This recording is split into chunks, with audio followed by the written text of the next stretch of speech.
This section is all about the diagnosis of Duchenne muscular dystrophy. Improving the experience for families around the diagnosis pathway is something here at Action Duchenne we're passionate about.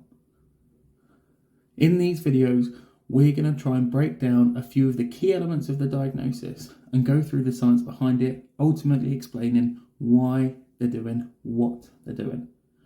As with all of these videos, contact details are available at the end or in the description below. Thank you. So Sophia, when it comes to assessing individuals living with Duchenne muscular dystrophy, clinicians also need to conduct neuromuscular and skeletal assessments. So not just, looking at how a child walks or their ability to sort of jump, there are additional clinical assessments that are needed. And these assessments really help us understand the stage of the condition, diagnose what condition it is, as well as the progression of the condition, and then really helps us break down and evaluate what functional impairments are we looking at, what is it that's actually being impacted. Firstly, of course, I think like any time you go to a clinician or a GP, etc., they take a standard medical sort of a family history, which provides very valuable information. And this is where you can, point out that we have a history of Duchenne in the family, or we've never heard of it before, which will really help narrow down the diagnosis. And then secondly, they start performing a physical examination, based on what they've seen, the ability of the child to walk, etc. They can then focus on sort of physical examination with focus on muscle skeletal system. Does that sort of make sense? Yeah, it makes sense. Of course, Marine. And I just want to add that strength testing is an important component of the assessment. So it allows us to monitor the disease progression, which is quite important. It helps us to predict the functional losses and assess the response to treatment, as well as identify any kind of muscle imbalances. So when children are ambulatory, doctors can test the lower extremity strengths. They are doing it through manual muscle testing, and it should be repeated every 6 months. In early stages of non-ambulatory individuals, doctors can test both upper and lower extremity strengths, and it's also done every 6 months. However, in the later stages, the value of testing becomes a little bit less certain. Absolutely. So this is strength testing that we're looking at, where we're looking at sort of the function of muscles, the upper sort of limb and the lower limb. This is what we're potentially mean by strength testing. This is what we're doing. And I mean, in addition to strength testing, timed testing is also very crucial. And this involves measuring the time it takes for an individual to do certain activities.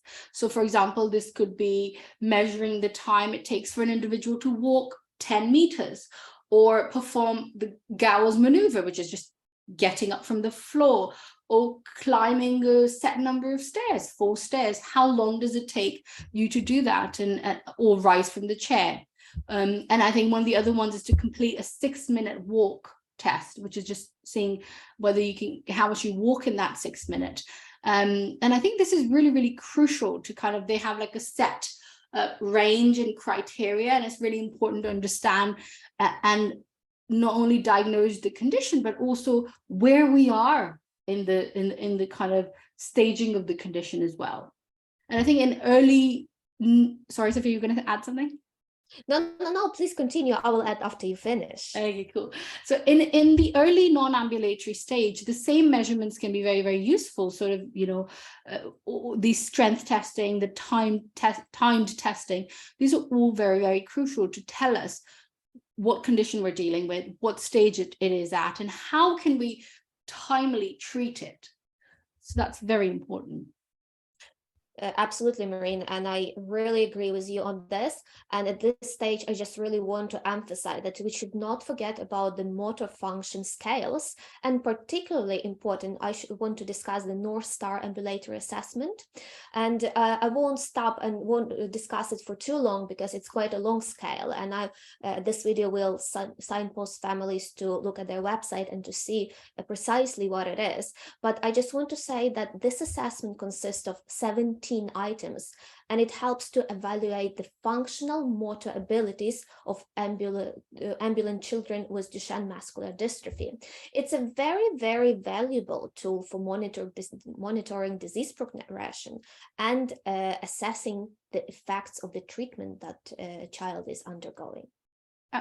Indeed, and I just want to kind of elaborate on that. So the North Star Ambulatory Assessment is like a series of like a list of assessments that are done in the clinic to look at the kind of motor skills and development of the child, right? And these are so important, and I think that the North Star Ambulatory Assessment is also utilized now in a evaluation of the output from clinical trials as well. So this is now a sort of a universal tool that is being used, and it'd be really nice to actually signpost families to it so they can read a bit more. But this assessment sort of provides us with very important insights into the functional abilities of individuals living with Duchenne, like the capacity and what they're able to do. And by combining all of these assessments, we can gather very comprehensive information about the musculoskeletal system status and the functional sort of impairments of individuals living with Duchenne.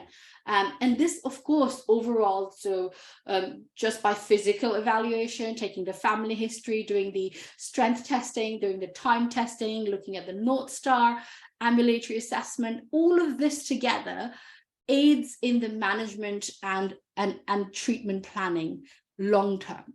So we can preserve that muscle and we can provide that early intervention that would ensure a good quality of life. Here at Action Duchenne, we are committed to inform, but also support you through your Duchenne journey.